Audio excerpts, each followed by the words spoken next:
নমস্কার, অনা লাইফস্টাইলে সবাইকে স্বাগত জানাই। আজকের বৃষ্টির সকালবেলা থেকে না বৃষ্টি ঝিরিঝিরি হয়েই যাচ্ছে। আমাদের চারপাশেই না মাঠ ঘাট এসবই ভরা, তার জন্যই বৃষ্টিটা দেখতে কিন্তু বেশ ভালো লাগে। শহরের অঞ্চলে দেখা যায় যে চারদিকেই এত বেশি বাড়িঘর যে বৃষ্টি পড়লে কিন্তু তার যে এত সুন্দর একটা মুহূর্ত, প্রাকৃতিক সৌন্দর্য কিন্তু ধরাই পড়ে না। কিন্তু আমরা যে অঞ্চলে থাকি সেখানে কিন্তু এত সুন্দর একটি প্রাকৃতিক পরিবেশে ভরা যে এইসব দৃশ্য বৃষ্টির দিনে দেখতে ভারী মজা হয়। জানেন তো বন্ধুরা, এই যে মাঠটি দেখছেন না, এই মাঠের মধ্যে অনেক মাছ আছে। এই মাছগুলো কিন্তু আমরা প্রায়ই দেখতে পাই। আজকে আমি আবারও অনেক দিন পর আমার শাশুড়ি মার ঘরে রান্না করছি, আর আজকে খুবই সিম্পল একটি জলখাবার বানাবো। আমাদের ঘরের শিফটিংয়ের কাজ চলছে, তাই শিফটিংয়ের কাজের জন্য ঘরের অবস্থা একদম এলোমেলো হয়ে আছে। আমরা যে ফ্লোরে থাকতাম সেই ফ্লোর থেকে একদম টপ ফ্লোরে আমরা শিফট হব, আর সেই জন্যই আমাদের জিনিসপত্র যা যা রয়েছে সব কিছুই কিন্তু এলোমেলো হয়ে রয়েছে। ঘরে রং চলছে, যেই ঘরে আমরা শিফট হব, এবং রান্নাঘরের মেরামতিও চলছে। এই জন্যই আজকে অনেক দিন পর আমি আমার পুরনো রান্নাঘরে আবারও রান্না করছি। যখন আমি আমার প্রথম ব্লগ শুরু করেছিলাম তখন কিন্তু এই রান্নাঘর থেকেই শুরু করেছিলাম।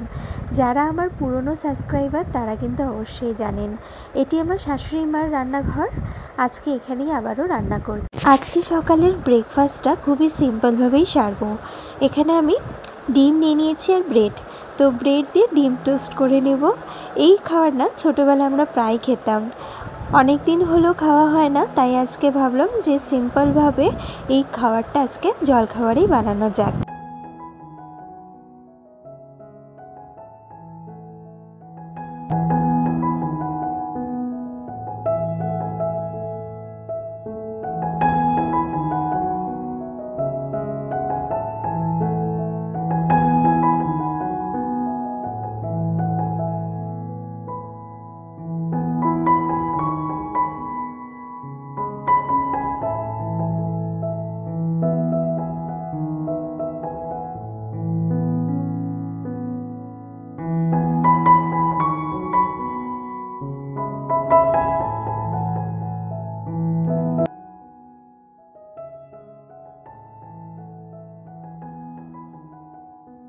বরের জন্য রেডি করে দিলাম, আর সাথে একটু ডিমের মামলেটটাও করে দিচ্ছি। এবার আমি নিজের জন্য বানিয়ে নিলাম। শাশুড়ি মানা সকালবেলা জলখাবারই খায় না, কারণ উনি ওনার যেটা নিয়ম সেটা হচ্ছে পুজো দিয়ে তারপরেই খায়। তো ওনার খেতে খেতে প্রায় 1টা কি 2টো বেজেই যায়, তাই আমি আমার জন্য এবং আমার হাজব্যান্ডের জন্য দুজনের জন্যই করে নিলাম।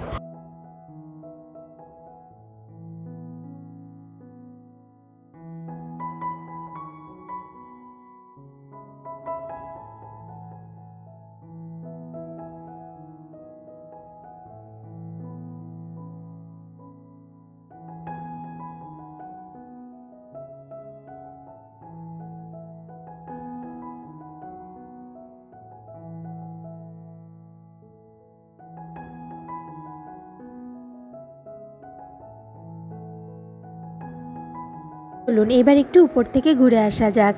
উপরে অনেকক্ষণ ধরে আসিনি, এখন আসলাম, দেখলাম যে আমাদের ঘর কিন্তু প্রায় খালি হয়ে গেছে। এই ঘরটি কিন্তু আমার অনেক পুরনো স্মৃতি রয়েছে এই ঘরে, কারণ এটা আমি প্রথম যখন বিয়ে হয়ে আসি তখন এই ঘরে শিফট হওয়া, তাই একটু ইমোশনাল তো কাজ করছিলই আমার। কিন্তু সাথে সাথে নতুন ঘরে শিফট হব, সেটাও একটা কিন্তু নতুন এক্সপিরিয়েন্স।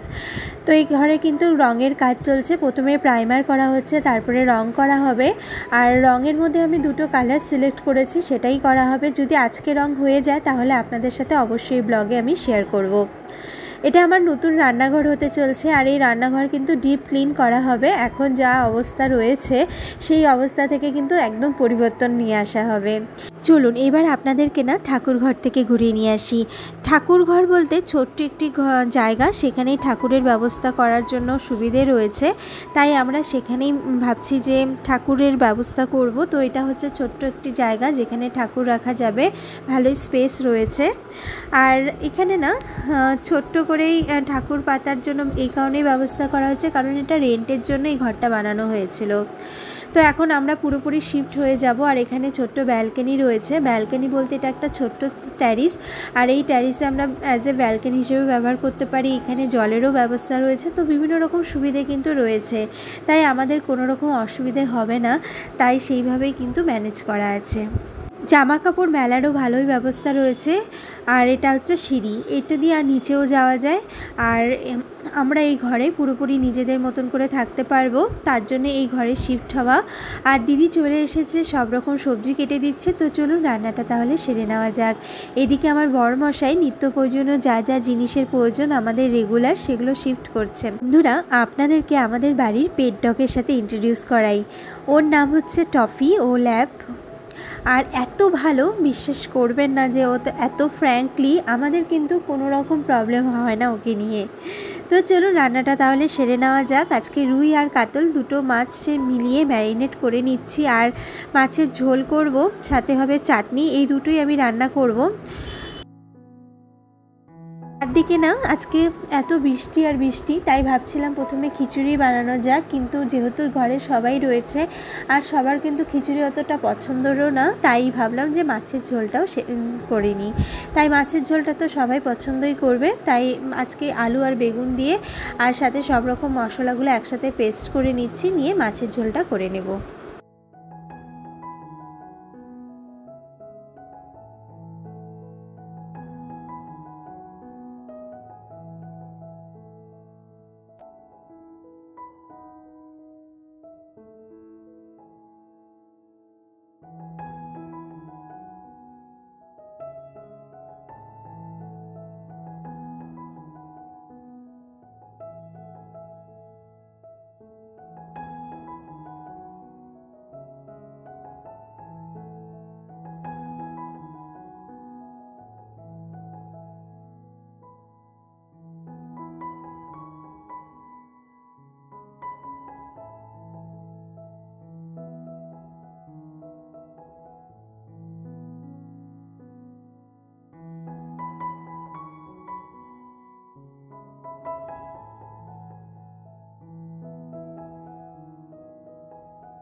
এখন বাজে ঘড়িতে 12টা, আর ছেলেকে খাওয়ানোর সময় হয়ে গিয়েছে, ওকে স্নানও করাতে হবে, তাই চলে এলাম আর ওকে একটু তেল মালিশ করে দেব। এত দুষ্টু হয়েছে না যে কিছুই করতে দেয় না। আমার এতটাই কখনো কখনো ওর উপরে রাগ ওঠে, কিন্তু কিছু করার নেই, ও তো ছোট্ট একটি মানুষ, তাই হয়তো ওর কাছে সব কিছু একটু অডই ফিল হয়। কিন্তু আমরা যেহেতু বৃষ্টিকাল আর শীতকাল এত কিছু ওয়েদার দেখি না, কিন্তু সেই সময় কিন্তু বাচ্চাদের উপরে কিন্তু প্রচুর এফেক্ট পড়ে। দেখা যায় এই এখনই ওদের শরীর ভালো রয়েছে, তো কালকেই খারাপ হয়ে গেছে। তাই সবসময় না মনে করি যে সময়ের সাথেই সব কিছু করবো, কিন্তু এত দুষ্টুমি করে, কিন্তু সবসময় কিন্তু সব কিছু টাইমের সাথে মেনটেনেন্স করা কিন্তু হয়ে ওঠে না। আর ওকে যখনই তেল মালিশ করতে নিব তখন কিন্তু একদম করতে দেয় না। তো আপনাদেরকে দেখালাম ঘরের অবস্থা কিন্তু একদম এলোমেলো হয়ে রয়েছে, কিছু মনে করবেন না, কিছুদিন আমাদেরকে এইভাবেই কিন্তু কাটাতে হবে। তো এখন আমার ছেলেকে আমি চান ধান সব কিছু করিয়ে দিয়ে একদম ফ্রেশ করিয়ে নিলাম, যাতে আমাদের আর ওদের সাথে সাথে ওরও সব কিছু টাইমলি হয়ে যায়। আর ওকে এখন একটু খাইয়ে দিব। এখন ঘড়িতে বাজে 12:30, 12টার সময় ওকে স্নান করে দিয়েছি, আর এখন ওকে একটু ডিম দিয়ে ভাত দিয়ে খাইয়ে দেব। আমার শানের কিন্তু রেগুলার কিন্তু খাবারের রুটিন চেঞ্জ হতে থাকে। আজকে যেমন ওকে আমি ডিম দিয়ে ভাত দিয়ে একটু বিটরুট গাজর এই দিয়ে আমি ওকে খাইয়ে দিচ্ছি। রেগুলার ওর খাবারের চেঞ্জেস আসে। যারা নিউ মম জানতে চান যে বেবিকে কী খাওয়ানো যায়, 1 ইয়ার্স আমার বেবির বয়স, তো আপনারা অবশ্যই কিন্তু চেক আউট করতে পারেন আমার ব্লগগুলো, তাহলে আপনারা অবশ্যই জানতে পারবেন। আমি সেখানে আমার ছেলের খাদ্য তালিকায় কী রেখেছি এবং স্বাস্থ্য ভালো করার জন্য কী খাওয়ানো যায় সেটাও শেয়ার করেছি। আর সাথে সাথে এটাও বলেছি যে অ্যাক্টিভ থাকা কিন্তু বেশি দরকার, কারণ স্বাস্থ্য কিন্তু চেহারা, আমরা চাই যে নিজেদের চোখে যাতে আমাদের ভালো লাগে, একটু মোটা সোটা হলে দেখতেও ভালো লাগে, সেই জন্য কিন্তু আমরা চাই যে আমাদের বাচ্চারা একটু চেহারায় সৌন্দর্য আনার জন্য একটু গদলু গদলু থাকলে আমাদের বেশ পছন্দ হবে। কিন্তু এটা সবসময় হয় না, অনেক সময় আমরা অনেক কিছুই খাওয়ানোর চেষ্টা করি, তাতেও কিছু ফলাফল দেখা যায় না।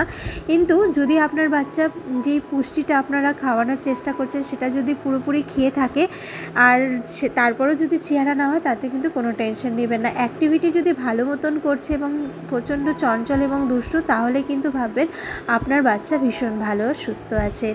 তো চলুন তাহলে আজকে সবার সাথে খাওয়া দাওয়া করা যাক। আমার শাশুড়ির সাথে আমি অনেক দিন পর একসাথে এক টেবিলে বসে খাওয়া দাওয়া করছি। তো আজকে বেশ ভালো করেই আমাদের দিনটা কাটলো। এখন বাজে ঘড়িতে বিকেল 6টা, আর আমি আমার ছেলেকে এইভাবে বিকেলবেলা করে জল দিয়ে সুজি সেদ্ধ করে দিই। প্রথমে সুজিটাকে ড্রাই রোস্ট করে নিই, তারপরে এটা জল দিয়ে সেদ্ধ করি, আর এর মধ্যে একটু দুধ মিলিয়ে নিই, প্রায় আধা কাপ কি 1 কাপ। এইভাবে আমি ওকে বিকেলবেলার জলখাবার খাইয়ে থাকি। সুজি খাওয়ানো কিন্তু বাচ্চাদের জন্য ভীষণ ভালো, এটা 6 মাস থেকেই শুরু করা যেতেই পারে। আর এই সুজিটা কিন্তু কনস্টিপেশন যাদের প্রবলেম রয়েছে না, সেসব বেবিদের জন্য ভীষণ উপকারী। আমি কিন্তু ঘরে বানানো সুজি খাওয়ানো পছন্দ করি। ঘরে আমি কিভাবে বানাই সেটাও কিন্তু আপনাদের সাথে অলরেডি শেয়ার করা আছে আমার ব্লগে। তো আপনারা যারা দেখতে চান তারা অবশ্যই আমার ব্লগগুলো চেক আউট করতে পারেন, আমি ডেসক্রিপশন বক্সেও তার লিঙ্কটা দিয়ে দেবো।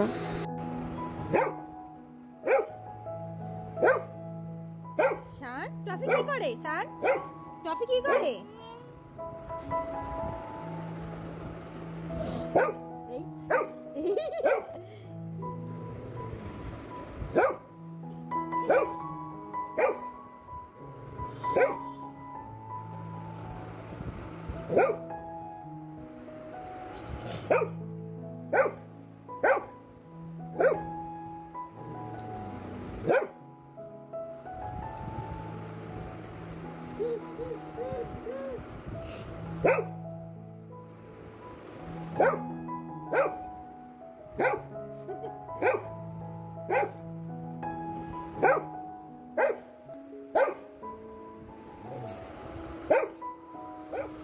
শান, এ কোনটা? এ কই গেল মাম্মি? শান, এ কোনটা? এই যে এ, বাকি রাখ। এ কোনটা?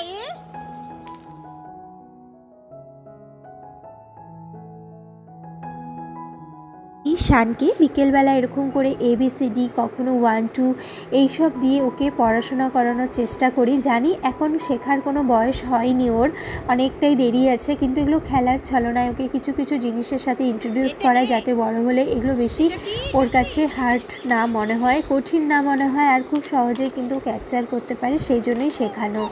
এখন যেহেতু এত বেশি কম্পিটিশান, তাই বাচ্চাদের কিন্তু ছোট থেকেই তৈরি করানো একটু একটু করে শুরু করা যেতেই পারে। আর ব্রেন ডেভেলপমেন্টের জন্য কিন্তু বিভিন্ন রকম অ্যাক্টিভিটির সাথে ইন্ট্রোডিউস করানো কিন্তু এই বয়স থেকেই কিন্তু শুরু করা যায়। তাই আমি এসব কিন্তু শুরু করেই দিয়েছি হালকা হালকা করে। আর চলুন দেখিয়ে দিই আপনাদেরকে, আমাদের ঘরের রঙটা প্রায় মোটামুটি হয়ে গিয়েছে। এটা আমাদের মাস্টার বেডরুম, আর এই বেডরুমটার কালারটা আমি এইভাবেই রেখেছি। এটা হচ্ছে একটু ডার্ক পিঙ্ক, আর সাথে রয়েছে লাইট ইয়েলো। তো এই কালারটা ভীষণ সুন্দর, এর মধ্যে ডিজাইনও করা হবে, সেটাও আপনাদের সাথে অন্য কোনো ব্লগে শেয়ার অবশ্যই করব। তাহলে বন্ধুরা, আজকে তাহলে এখানেই শেষ করছি। আশা করি আপনাদের ব্লগটা ভালো লেগেছে। যদি ভালো লেগে থাকে অবশ্যই লাইক অ্যান্ড কমেন্ট